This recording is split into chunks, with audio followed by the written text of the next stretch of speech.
모기지 백 시큐리티에 대해서 공부를 하겠어요. 옛날에는 말이죠. 뭐 옛날에는 게 뭐 80년도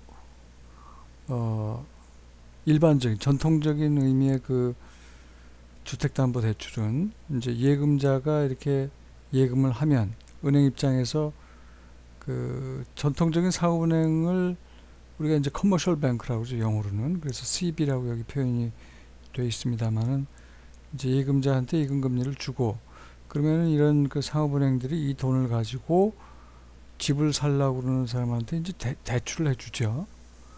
그러면은 대출해준 대가로 대출금리 받으니까 은행은 좋고, 또 이 대출자는 이 돈 가지고 집을 사는 겁니다. 은행 입장에서는 또 담보로 주택을 또 잡고선 대출을 해주니까 상대적으로 이제 안전하다고 볼 수가 있겠죠. 그런데 이제 이런 것이 투자은행의 등장으로 조금 이제 바뀌어지게 됩니다.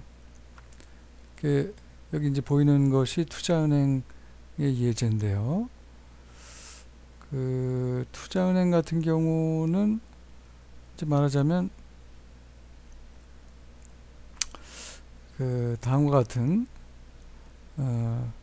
일들을 하는 거죠. 그러니까 전통적으로 상업은행들이 이제 예금자에게 돈을 빌렸는데 투자은행으로부터 말하자면 돈을 빌리는 겁니다. 투자은행은 그럼 그 재원을 어떻게 만드느냐 하는 얘기는 조금 이따가 제가 말씀을 드리고, 그러니까 전통적으로 상업은행들이 대출을 이렇게 해주잖아요. 그러면 이제 상업은행들이 갖고 있는 대출 채권이 있을 텐데 이 대출 채권을 투자은행한테 파는 겁니다. 그러면 이제 투자은행들은 이런 대출 채권을 이 상업은행에서도 사지만 다른 상업은행, 유사한 상업은행의 그 유사한 대출 채권을 패키지로 한꺼번에 쫙 사는 거예요. 예를 들어서 이런 금리가 대출금리 10%의 $1밀리언 대출 채권을 한 1000개를 산다고 가정을 해보죠. 그러면 1000개의 $1밀리언짜리 대출 채권이 생기는 거죠. 그러면 이 투자은행은 이런 것을 이제 별도의 투자법인을 가지고 별도의 이제 투자법인을 세웁니다. 이제 그게 일종의 모기지 풀이라고 볼 수가 있는데, 이걸 가지고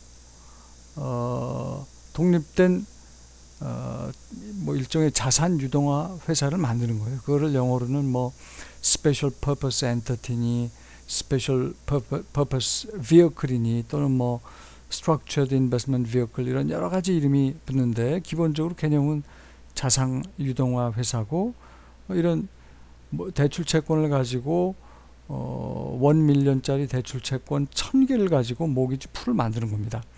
그리고 이거를 담보로 증권을 발행하는 것이 말하자면 모기지 백 시큐리티예요. 그러면 투자은행의 재원은 아까 어디서 오느냐 이런 말씀을 드렸는데, 이 모기지 백 시큐리티를 팔아서 $1빌리언 조달이 되면 이것이 재원이고, 그리고 이걸 사는 사람들은 누구예요? 이 모기지 백 시큐리티를 투자하는 투자자들이 되겠죠. 그럼 이 투자자들은 뭘 보고 이 $1빌리언이라는 엄청난 돈을 빌려주는 겁니까? 지금 모기지 풀 대출 채권을 담보로 잡았다고 그랬잖아요. 이게 $1밀리언짜리 모두 1000개예요. 그죠? 그러니까 1000개의 $1밀리언짜리 모기지가 이 안에 들어가 있는 겁니다. 이거를 조금 좀 뭐 자세히 보기 위해서 이런 그림을 한번 생각해 볼게요.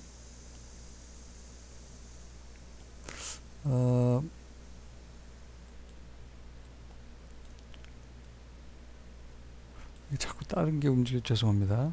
자, 요거를 이렇게 움직여서 여기 이렇게 놓으면, 자, 모기지 풀에 아까 $1밀리언짜리 모기지가 모두 1000개가 있다고 그랬죠. 그러면 요 각각이 요 하나 조그만 요 사각형이 $1밀리언짜리 모기지고 이게 모두 1000개가 있는 거예요.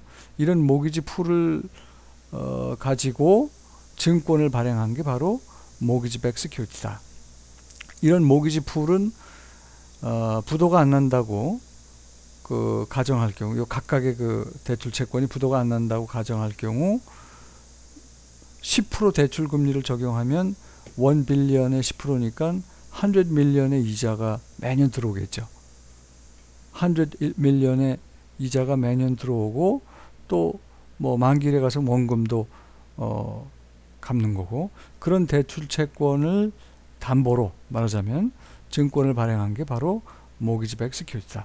모기지 백 시큐리티를 예를 들어서 뭐 100 밀리언만큼, 그런 만큼의 모기지 백 시큐리티를 발행을 했다 그러면은 그 부도가 하나도 안 나고 뭐 이런 가정을 했을 경우 그런 모기지 백 시큐리티 증권 하나의 그 값어치가 얼마가 될까요? 한 10불 안팎이 되겠죠. 그렇지만 실제로는 10불이 좀 안 될 거예요. 왜냐하면